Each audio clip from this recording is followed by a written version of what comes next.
In front of me is TECNO Pova Neo 2, and today I would like to show you how you can set up screen lock.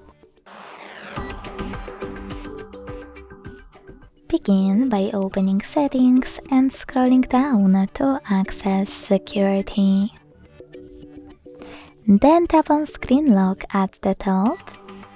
Tap on one of those login methods, pattern, PIN or password, and after selecting a perfect one, hit Next. Then create it. Tap on Next over here and repeat it to confirm it.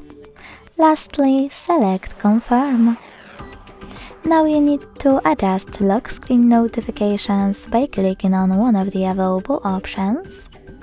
Tap on Done and go back. As you can see after that, pattern is required. Thanks so much for watching. If you enjoyed this video, leave a like, comment and subscribe. Bye!